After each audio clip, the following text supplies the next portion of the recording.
Estamos en vivo. Ok. Muy buenas tardes para todos. Realmente un placer compartir esta siesta con el doctor Arnaldo Lévera, que nos va a hablar sobre el derecho sucesorio y algunos temas relacionados notarialmente. Realmente agradezco también a la coordinadora de la Comisión de Nobles, Joana González, y a su equipo, quienes están trabajando para que cada semana podamos estudiar un poco más. Es la segunda charla que tenemos, así que gracias, Joana, y a tu equipo. Bienvenidos a todos y vamos a escucharle ahora seguidamente al doctor Lévera. Y las preguntas lo pueden hacer, creo que vía chat, para que el doctor pueda responder las que pueda, y si no puede responder todas, después veremos vía Facebook otras redes para poder llegar a todos. Muchísimas gracias. No sé si Joana va a decir algunas palabras también. Sí. Buenas tardes para todos. Agradecida a todos los participantes y también al doctor Arnaldo Lévera por aceptar la realización de esta charla. Pedimos mantener los micrófonos en silencio para evitar desconcentrar a los participantes. Les explico un poquito cómo va a ser la modalidad de la charla. Los que están en la aplicación de Zoom se inscribieron a través de un formulario de inscripción y tuvieron la oportunidad de plantear algunas preguntas que nosotros estuvimos como comisión viendo, analizando y resumiendo, sintetizando. Le pasamos esas preguntas al doctor Lévera, que hoy que estaría a su cargo el hecho de responder, y si es que da el tiempo, vamos a habilitar también vía chat para los que estén en Zoom la posibilidad de realizar preguntas. Eso ya dependiendo del tiempo en que estemos culminando. Esta charla también está siendo transmitida en vivo vía Facebook a través de la página del Colegio de Escribanos del Paraguay.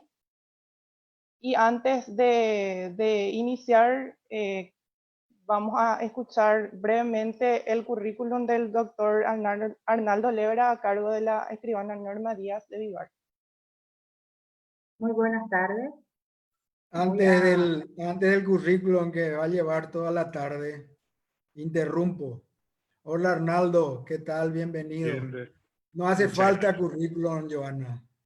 Es archiconocido, Lévera, y su currículum es más largo que en mi cuenta. Así que bienvenido, Arnaldo. Tuve problemas en la conexión y yo creo que tenés que entrar directamente en el tema, Arnaldo, porque si vamos a presentar tu currículum, vamos a estar toda la tarde. Así que, por favor, se puede dar iniciado esta charla, que es nuestra nueva forma de compartir y de capacitarnos, y gracias a tu predisposición y también es importante la gestión que está haciendo esta Comisión de Nobles y la participación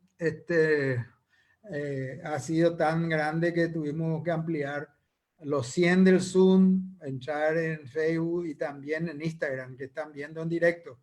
Así que, Arnaldo, bienvenido, y podés empezar y para que disfrutemos de tu charla y cuando vos dispongas. Gracias.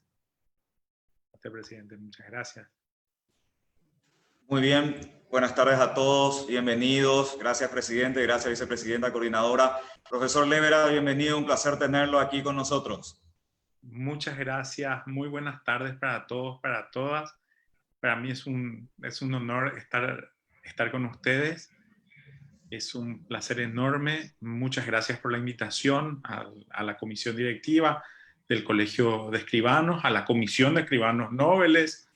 Gracias a la escribana Joana, muchas gracias Fernando por esta invitación, y bueno, acá estamos a las órdenes, a disposición, entera disposición para todos. Muchas gracias.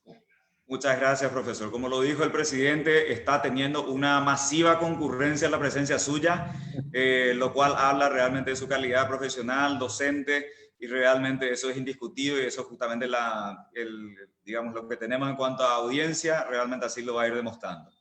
Profesor, empezamos entonces, ya usted está enterado, ¿verdad?, de la modalidad que aquí se aplica, entonces arrancaremos con este ping-pong de preguntas y respuestas, preguntas que fueron realizadas por nuestro auditorio al momento de que estos fueron registrados. La primera pregunta, doctor, ¿cuál es el momento durante el proceso sucesorio para que una persona pueda vender sus derechos hereditarios, sea a otro coheredero o a un tercero? ¿Se requiere declaratoria de herederos para realizar una cesión? Si quiere puede contestar la primera pregunta y luego pasamos a la siguiente. Contestamos. El momento oportuno comienza desde la muerte del causante. A partir del fallecimiento del causante, cualquiera de los herederos puede disponer de sus derechos hereditarios. Como bien señala la pregunta, ya sea directamente a otro coheredero o si va a vender a un tercero, mucho cuidado con eso, con el 25-28. ¿Pero por qué? ¿De dónde nace el derecho a disponer? Y eso es muy importante referir, porque por medio de este contrato de compraventa, a distinción de cómo era en el derogado Código de Vélez, que no tenía una legislación propia, por eso se adoptó se adoptaron las normas de la cesión de derechos a la compraventa de herencia. Eso fue subsanado ya con el anteproyecto de Gasperi y así se trasunta a nuestro Código Civil. Por tanto, nosotros, a partir del artículo 790 y siguientes, tenemos específicamente legisladas tenemos legisladas las normas que refieren a la compraventa de herencia. Pero ¿cuál es la llave? La llave está en otro artículo. La llave está en el artículo 25-19, cuando habla de la pluralidad de herederos del estado de indivisión. De ahí nace el derecho o la facultad de un coheredero de disponer de sus derechos hereditarios. Porque el estado de indivisión se inicia con el fallecimiento del causante, cuando dice el 25-16, dos o más personas fueren simultáneamente llamadas a la herencia, la masa le pertenecerá en común a todas ellas hasta que se verifique la partición. ¿Pero desde el cuándo? Desde el fallecimiento del causante. Y a eso le faculta, entonces, el 790 nosotros tenemos que conectar con la facultad. La facultad nace del 25-19, inciso A. Por favor, ubíquense ahí en ese artículo 25-19 cuando dice: podrán los coherederos durante el estado de indivisión disponer de sus derechos hereditarios. Subrayado. Pero no de parte alguna de un bien hereditario determinado, sobre lo cual vamos a hablar enseguida. A lo que voy es, no se requiere, respondiendo a la pregunta número 1, no se requiere de una declaratoria todavía, ¿sí? Puede ser desde el momento mismo del fallecimiento del causante en adelante, se puede vender los derechos, o sea, los herederos pueden vender los derechos hereditarios entre sí y a terceros. Para salir a terceros sí tenemos la cláusula, vamos a llamarla así, del derecho de preferencia que está establecido en el 25-28. Eso es lo que quisiera señalar con respecto a esta pregunta. Correcto. Entonces, podríamos estar ampliando un poquito más esta pregunta, podríamos estar hablando de tratarse también de alguna debida diligencia al solicitar la declaratoria de herederos, o no sería necesario eso, doctor? Por favor, no es necesaria la declaratoria. La declaratoria no es necesaria para que haya una compraventa de herencia. Correcto. El heredero es heredero desde el momento mismo del fallecimiento del causante, sin necesidad de una declaratoria, y desde ese mismo momento puede disponer, ya sea a sus coherederos o a un tercero, cumpliendo los requisitos de sus derechos hereditarios. Entonces, no es necesaria una declaratoria antes, ¿sí? Muy bien, doctor. Muy bien, muchas gracias. Vamos al tema 2. al punto 2 de lo que estamos hablando en cuanto a enajenación de derechos hereditarios y acciones. Se realiza muy comúnmente la cesión de derechos hereditarios por instrumento privado, es el planteamiento que aquí se hace. A pesar que el artículo 700 del Código Civil paraguayo exige que se formalice por escritura pública. Y se admite en juicio sin saber tan siquiera si tienen la libre disposición de sus bienes los cedentes. ¿Es correcto eso, doctor? Y a mi modo de ver, no. La compraventa de herencia debe ser hecha en escritura pública, como lo manda el 700. Lastimosamente, seguimos con la costumbre de llamarle cesión, ¿verdad? Porque fíjense, el 700, inciso D, dice cesión, se refiere a los derechos hereditarios, y de verdad es una compraventa. Esa compraventa de herencia debe ser celebrada por escritura pública.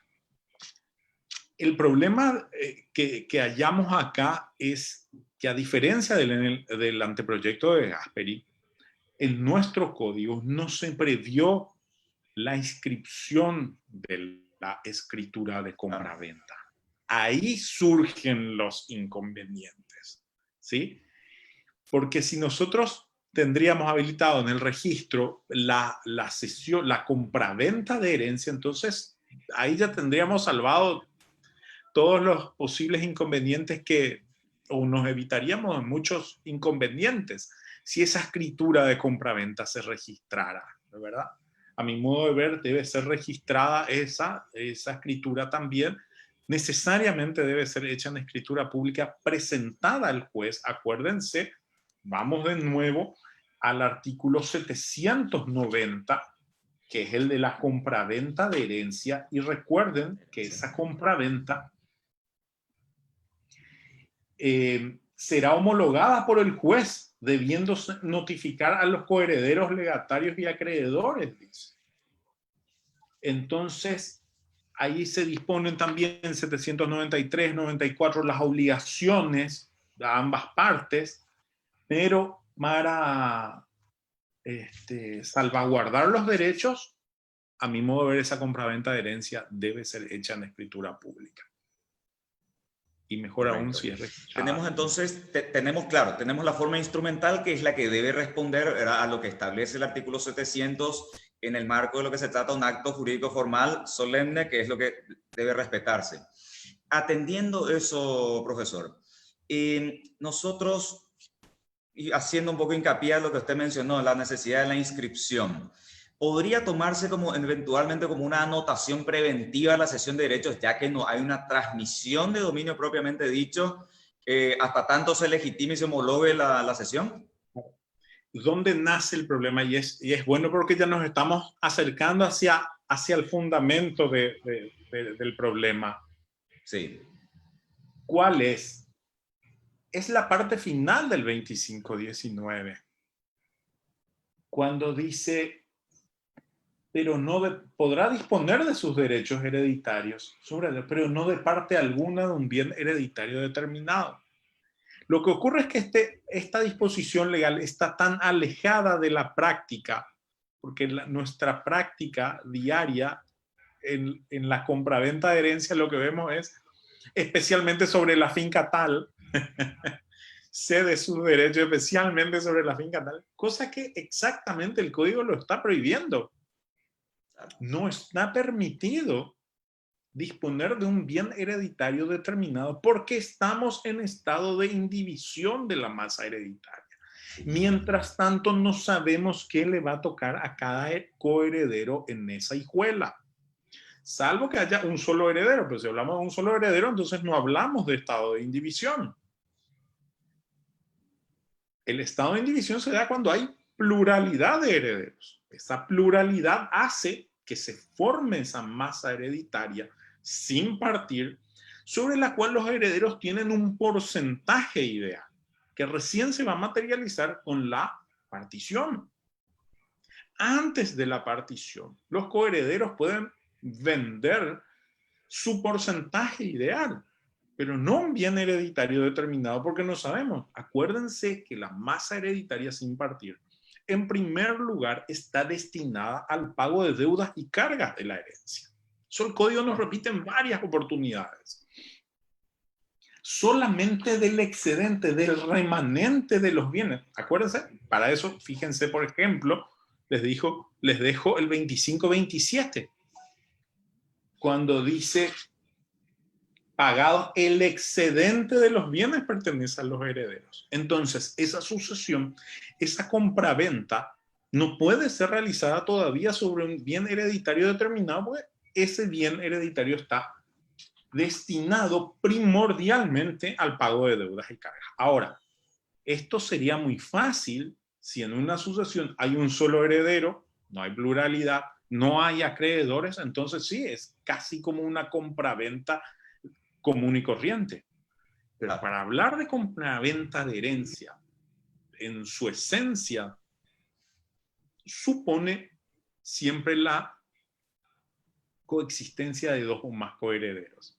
Entonces, por eso está esta prohibición del 25-19. No se puede disponer de un bien hereditario determinado, cosa que vemos que todos los días exactamente hacemos del revés, ¿verdad? Especialmente sobre la finca tal le ponemos, ¿verdad? Y, ocurre con mucha frecuencia. Tenemos que, exactamente, lo que tenemos que procurar es justamente que la realidad se acerque a nuestra norma legal, ¿verdad? Eso es, o acercar la norma legal e ir pensando en modificar esto y ajustar mejor las normas que rigen la compraventa de herencia, ¿sí? Muchas gracias, profesor. Vamos al siguiente tema, el número 3. Estamos ante una casuística que nos plantean aquí algunos colegas. Hago lectura. Según el criterio del registro, el cónyuge supérstite, el cónyuge supérstite que se encontraba en régimen de comunidad de gananciales no tiene derechos como heredero sobre el 50% del causante, por lo que no puede celebrar contratos de cesión de derechos y acciones sobre dichos bienes, considerando que su 50% no es un derecho en expectativa, sino un derecho real y efectivo. ¿Se puede decir que el derecho del cónyuge supérstite es real y efectivo cuando no puede disponer efectivamente de los bienes hasta que sea dictada la sentencia de adjudicación a su nombre? Viene una siguiente pregunta. ¿Existe alguna alternativa legal que pueda habilitar al cónyuge supérstite a disponer, vender los bienes o derechos que le corresponden en la sucesión de su cónyuge sin tener que esperar la sentencia de adjudicación? La palabra es suya, doctor. Fernando, esto es también sumamente común y a todos los participantes de este foro. Ocurre lo siguiente, cuando justamente hay comunidad de gananciales, ocurre que exactamente el código en el 2588 nos expone claramente: el cónyuge que concurra con ascendientes o descendientes no tendrá parte a título de herencia en los gananciales que hubieran correspondido al causante. El cónyuge, cuando la totalidad de los bienes, cuando la totalidad del acervo hereditario está constituido por bienes gananciales, discúlpenme la frase, pero el cónyuge es un heredero sin herencia. ¿Por qué? Porque ese 50% que retira es suyo luego. ¿En virtud a qué?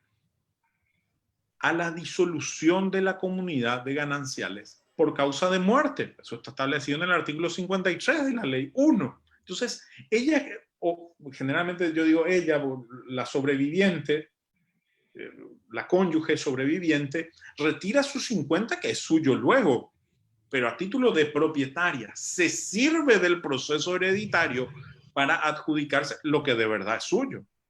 Porque en el otro 50% que era del causante, ella no tendrá parte a título de herencia.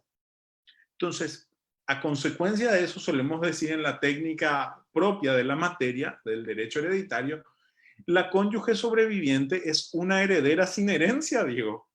Y suelo repetir muchas veces, porque no toma su 50 como heredera, sino toma como propietaria misma que es. Por tanto, de ese otro 50, si concurre con descendiente, que es la mayoría de los casos, ese otro 50 que era del cónyuge le pertenece a los demás coherederos. Ella no puede disponer de ese 50 que no es. y mucho menos puede vender ese otro. De sus 50 ella puede hacer lo que le parezca. Puede vender, inclusive a mi criterio, puede aprovechar el proceso sucesorio para vender sus 50 que es suyo. Ahí no habría ningún inconveniente. Pero ese 50 ella no lo tiene en virtud al título de heredera. Eso es lo que quiero reafirmar o aclarar. Pasa que no hay un proceso de disolución de la comunidad de gananciales post-mortem. Yo no puedo hacer un juicio de disolución y liquidación y mi contraparte, entre comillas, bueno, está muerto. No puedo declarar el derecho de un muerto. Por tanto, el cónyuge o la cónyuge sobreviviente se sirve del proceso sucesorio para retirar lo que en verdad es suyo. Y esperamos se le adjudica lo que es de ella misma en ese 50%. ¿Puede vender? A mi criterio, sí puede vender su propio 50%. Excelente, profesor. Bueno, esperamos que la respuesta haya sido evacuada, ¿verdad? Para él o los colegas que hayan planteado la misma. Sí. La siguiente pregunta, profesor. Los esposos que contrajeron nupcias bajo el régimen de separación de bienes, ¿qué vocación hereditaria poseen en la sucesión de su cónyuge fallecido? Excelente. Por oposición a la pregunta anterior, entonces, en ese caso se aplicaría claramente el artículo 2586. Porque como nunca se formó la comunidad de gananciales, todos los bienes que son propios. Entonces ahí viene el famoso dicho tan familiar, tan casual que decimos, el heredero, la cónyuge o el cónyuge hereda como un hijo más. ¿De dónde viene esa frase? Y esa frase viene del 2586, cuando dice el derecho hereditario del cónyuge supérstite, subrayado, sobre los bienes propios del causante será, inciso A, igual al que corresponda a cada uno de los hijos del autor que concurran con él. Por eso decimos tan popularmente, decimos hereda como un hijo más. De ahí viene hereda como un hijo más. El cónyuge tendrá parte a título de herencia en los bienes propios. Claro, al fallecer el causante y ellos han optado por el régimen de separación de bienes, nunca se formó una comunidad, entonces todos los bienes son propios. Al ser propios, ahí sí la cónyuge sobreviviente toma los bienes y se divide en partes iguales con los hijos del autor. Hereda, y ahí insisto con la frase tan conocida, hereda como un hijo más. Esa es la respuesta a la pregunta 3. Quiero hacer una excelente, profesor. Muchas gracias por su aclaración. El tema 5, a ver un poquito cómo estamos con nuestro... Se empezó por las preguntas. Arnaldo, no le dejamos desarrollar su tema. Sí. Yo creo que Arnaldo, que tiene en la invitación, dice derecho sucesorio. Yo quisiera, si puede él desarrollar el tema. Y por último, las preguntas, porque si no es un ping-pong de preguntas sin que desarrolle el tema. Lo lógico pues es eso. Por eso quiero corregir, si se puede aún. Arnaldo tiene toda una presentación y de repente le tiramos una batería de preguntas que con su presentación quizás ya no sean necesarias estas preguntas que estamos anticipando. Si Arnaldo considera, creo que sería mejor para un orden de esa forma. ¿Qué opina Arnaldo?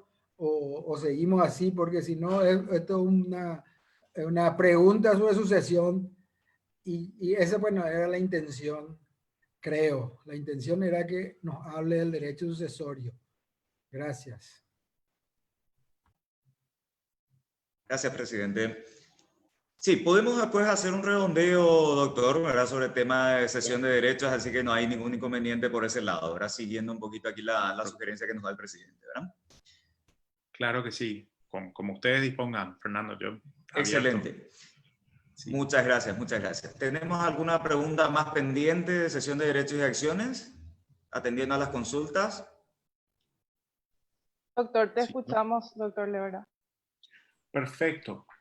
Bueno, valgan las aclaraciones iniciales y recordando de nuevo que el contrato de compraventa de herencia, porque ese es el nombre que en nuestro código corresponde utilizar, no debe ser considerado como una... atendamos bien, el objeto del contrato de compraventa no son bienes o derechos singularmente entendidos, sino que atiendan muy bien, es el todo o una parte alícuota en su consideración universal. Eso es lo que es importante. Por eso, insisto yo en esta parte del 2519, podrá vender está facultado a vender sus derechos hereditarios, pero no de parte alguna de un bien hereditario determinado. A esa universalidad es a la que me quiero referir, ¿sí? A la que quiero hacer hincapié, mejor dicho, ¿sí? Otra cosa que quiero aclarar, ya hablamos de la compraventa, del momento, por suerte fue una pregunta que ya me habían hecho. La compraventa solo puede hacerse a partir de la apertura de la sucesión y hasta la partición de los bienes, ¿sí? Antes de la apertura no se puede hacer, en virtud de que está prohibido el contrato sobre herencia futura, artículo 657, y después de la partición tampoco no se puede más hacer. Si ya tenemos partición, ya es innecesario hacer una compraventa de herencia, porque por efecto de la adjudicación el bien ya le fue asignado a un heredero singularmente ya considerado el bien. Entonces ahí ya que hay una compraventa directa, común y corriente. Entonces tenemos el momento de formularse es desde la muerte del causante, antes no se puede, y hasta antes que se verifique la partición, ¿sí? Eso es también algo muy importante. Hablamos de la forma del artículo 700 y un requisito previo que quiero recordar e insistir también, porque nos ha tocado hasta incluso juzgar jurisdiccionalmente hablando un caso que tenía que ver con la nulidad. Recuerden siempre el derecho de preferencia contenido en el artículo 2528, que dispone que es nula, lastimosamente dice toda cesión, debería ser toda venta que el heredero hiciere de su parte indivisa a persona extraña sin haberla ofrecido previamente a sus copartícipes. Esa cláusula no existe en código alguno. Este 2528 está tomado del anteproyecto de Gasperi, que a su vez trató, él tomó del anteproyecto de Juan Antonio Bibiloni de reforma al Código Civil de Vélez. O sea, esta norma no tiene un precedente, nunca rigió en ningún otro país. Esto estaba previsto en el anteproyecto que modificaba a Vélez. Ahora se modificó, se derogó el Código de Vélez, en el Código argentino no tenemos este derecho de preferencia. Y es muy importante, yo no digo, y esto les insto a los colegas escribanos, a que por una cuestión prácticamente de hecho, la podamos siempre advertir a nuestros requirentes, ¿sí? De que antes de vender a un extraño, se le ofreció primero a los copartícipes, ¿verdad? Porque si no, esto nadie quiere que nuestras escrituras se declaren nulas, ¿verdad? Entonces, por un cuidado hasta propio, yo pediría que eso se les recuerde siempre a los requirentes de la actuación notarial, ¿verdad? Entonces, es decirles, recalcarle la existencia de este artículo 2528. Si así se hizo, entonces eso ponerlo en el texto mismo de la escritura, habiéndose o estando vencido el plazo y no habiendo contestado los demás copartícipes, vengo por a vender a un tercero los derechos y acciones. Muy importante esto porque ya se han decretado varias nulidades a consecuencia o por consecuencia de la aplicación de este artículo 25-28. ¿Sí? Con eso quisiera redondear un poco la idea y otras terminologías que también solemos no cumplir mucho en el trámite. Habla que el juez debe homologar la compraventa de herencia. ¿Sí? Nosotros jurisdiccionalmente le llamamos subrogación. Son distintos los términos. El término correcto a ser utilizado es homologar. ¿Sí? Y bueno, eso es lo que quería redondear entonces en cuanto a la compraventa de herencia. ¿Sí? Excelente, profesor. Muchísimas gracias. No, por sí. favor. Muchísimas gracias, profesor. Bueno, muy bien. Terminamos esta primera parte que tiene que ver con cesión de derechos. Por supuesto que después vamos a ir planteando más preguntas más adelante. Replanteamos nuestra formulación aquí en la presentación. Pasamos al tema de la partición anticipada, doctor. Excelente. Podemos hacer una pequeña introducción y pasamos después a algunas preguntas que tenemos de los colegas. La partición anticipada, a mi modo de ver, es una herramienta muy importante que estamos teniendo en nuestro Código Civil y que muy poco la utilizamos. Tenemos que ser sinceros de eso. Y es una herramienta importante. ¿Por qué? Porque de ser utilizada correctamente, esta figura evita el proceso sucesorio íntegramente. En el caso de que la partición anticipada sea hecha por acto entre vivos. De verdad, y en su esencia, tenemos que ser muy conscientes de eso, es prácticamente un contrato sobre herencia futura. ¿Sí? Esto es sumamente delicado y podemos extendernos, como diría el presidente, la tarde entera sobre discutir acerca de la naturaleza jurídica de este acto en sí, que entraña de verdad un acuerdo de voluntades sobre lo que será una herencia futura, ¿sí? Pero a la vez también le veo como una herramienta muy buena en su concepción, muy positiva en su concepción.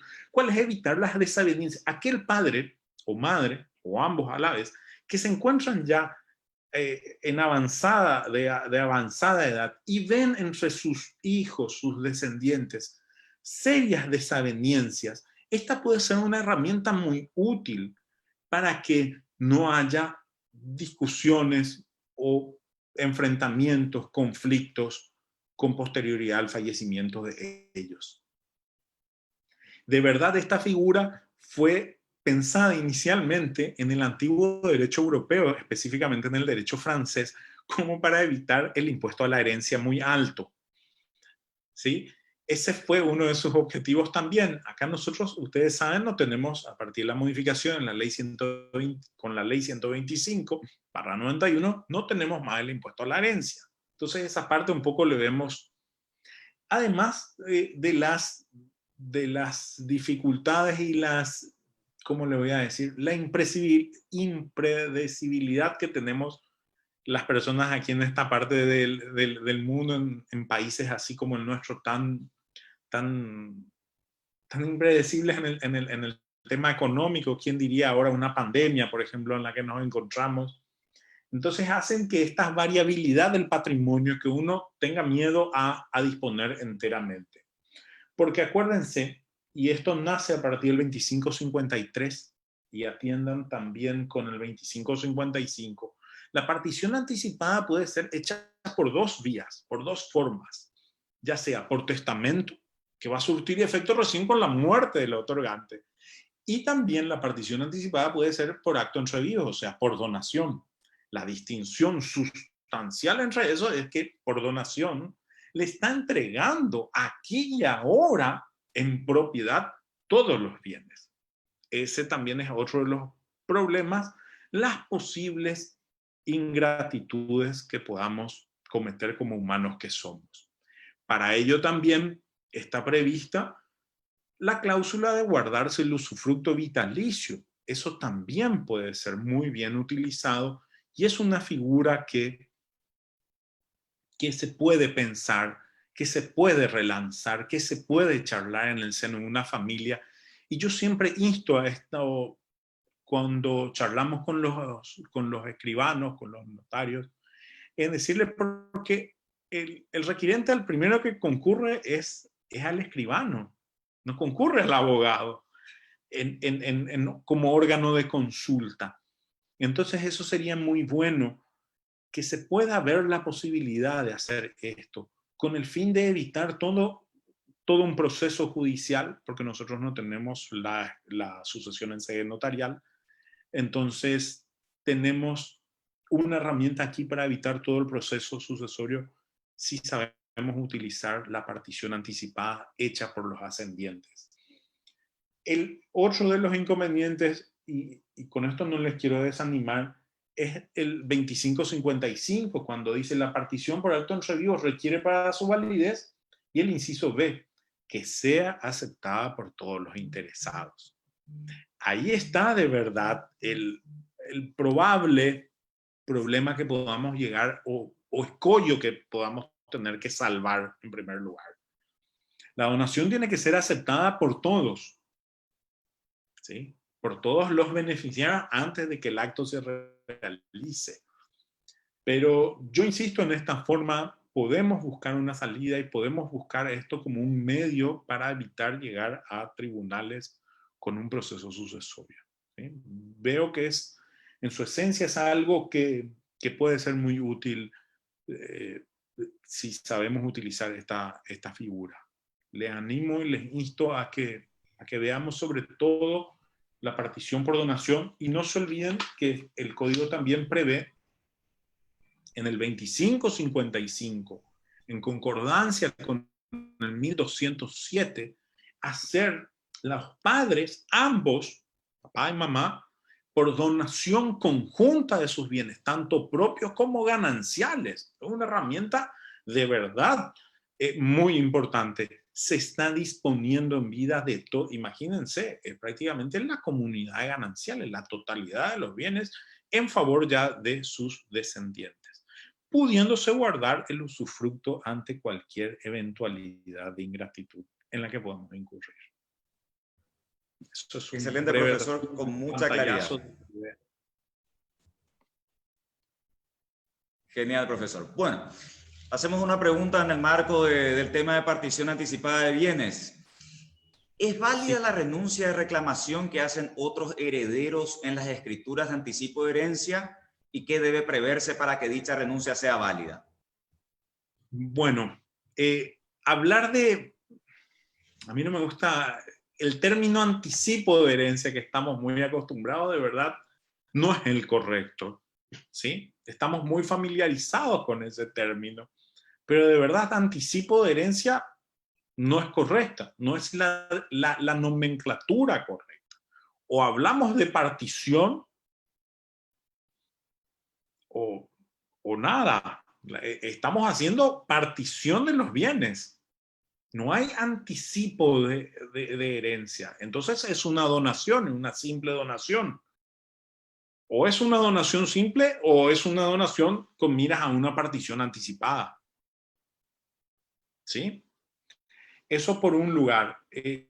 Por otra parte, sí es válido. Cuando hablamos en la legítima, recuerden muy bien,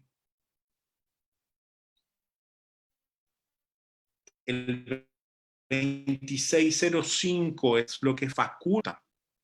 Como debe ser, para que haya partición, el sistema es un sistema perfecto si cierra en todas sus normas.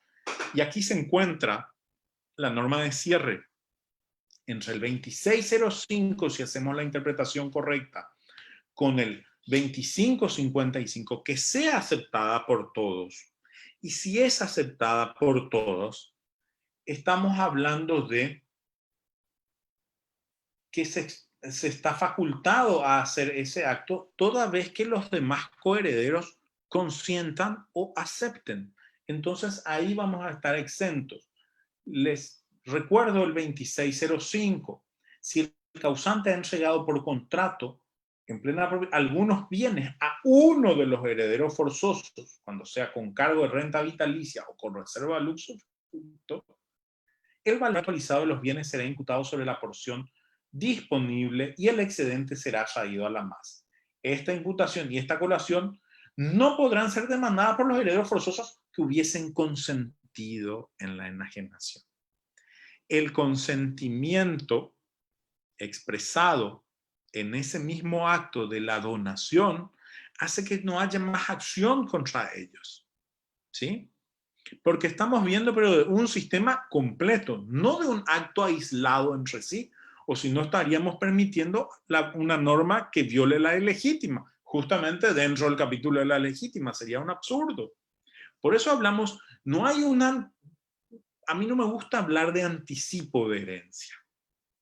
A mí me gustaría más bien hablar de partición anticipada, ¿sí? Por donación. Una donación en la que todos son partícipes, la que todos prestan su consentimiento, pero se hace conforme con la ley, sin violar la legítima y sin violar tampoco la igualdad de los coherederos, para que no haya acción de colación de por medio. Por eso dice eso el 2605 y sí requiere del consentimiento para que no haya acción. ¿Sí? Entonces, ahí está la clave, yo creo. Espero tener respondida la pregunta o si después pueden formularla con mucho gusto, ¿verdad? Excelente, muchísimas gracias, profesor. Bien, para poder aclarar, si hay tiempo, los colegas que están aquí presentes podrán plantear otras preguntas a través del chat del Zoom. Vamos a ir justamente controlando esa parte. Profesor, pasamos entonces al siguiente tema que guarda relación con los testamentos. Por favor, si nos puede dar un poquito un pantallazo al respecto. Bueno, la verdad que hablar de los testamentos nos podría llevar mucho tiempo, mi estimado Fernando, Joana, el presidente, no le quiero más robar tiempo, pero también estábamos presentando una posibilidad de que estos instrumentos también puedan ser más utilizados, toda vez que la porción disponible del causante aumente. Sabemos que no tenemos una cultura tan arraigada de disponer de los bienes por testamento, porque la legítima de los herederos forzosos es una porción muy grande de la herencia. Entonces, prácticamente sería una redundancia otorgar un testamento cuando tenemos herederos forzosos, ¿sí? Es por eso que en nuestro país se ven muy pocas las sucesiones testamentarias. Solamente las hacen aquellas personas que tienen absoluta libertad para otorgar testamentos. Son los que no tienen forzosos, es decir, no tiene descendiente, no tiene ascendiente y no tiene cónyuge. Entonces, solamente teniendo hermanos, colaterales, sobrinos, esas son las personas habilitadas para disponer de la totalidad de sus bienes por un testamento válido. Sabemos las formas ordinarias, el hológrafo, el testamento por acto o instrumento público y el testamento cerrado o místico, ¿verdad? Que es prácticamente desde su nacimiento ha sido una figura que no se ha utilizado prácticamente nunca. Conocemos prácticamente solamente el testamento por instrumento público, ¿sí? Con sus propias dificultades que tiene. Quiero recalcar aquellos caracteres que a mí me parecen un poco más importantes. Acuérdense, el testamento por instrumento público es el único en el cual está capacitado el ciego para otorgarlo, ¿sí? Porque lo va a dictar de viva voz. Otra cosa que les quiero recalcar es el conocimiento. El 2642 es una cosa que es muy, muy compleja, muy llamativa. El escribano dará fe de la identidad del testador si lo conoce personalmente o en su defecto por la declaración de 2 testigos. Aparte de los 3 testigos del acto, debe haber, si el escribano no le conoce, deben haber 2 testigos de conocimiento. Esto va en absoluta, vamos a decir así, contradicción o a diferencia de lo que tenemos acostumbrados nosotros en el 392 de nuestro Código Civil, ¿verdad? El escribano debe conocer al otorgante. Si no lo conoce, hay que traer 2 testigos de conocimiento. Y no quiero terminar de hablar de esto o no pasar a las preguntas sin antes recordar a los colegas y a las colegas la enunciación que debe constar, que estipula tanto el 2643 como el 2647 en la última parte, cuando dice, por ejemplo, en el 47, la lectura y suscripción del testamento se ejecutarán ante o por el escribano en presencia de los testigos del acto. Subrayado, por favor, que deben ver al testador en todo momento lo que se hará constar. Debe constar en el cuerpo mismo de la escritura que los testigos vieron en todo momento, en todo el desarrollo del acto, al testador.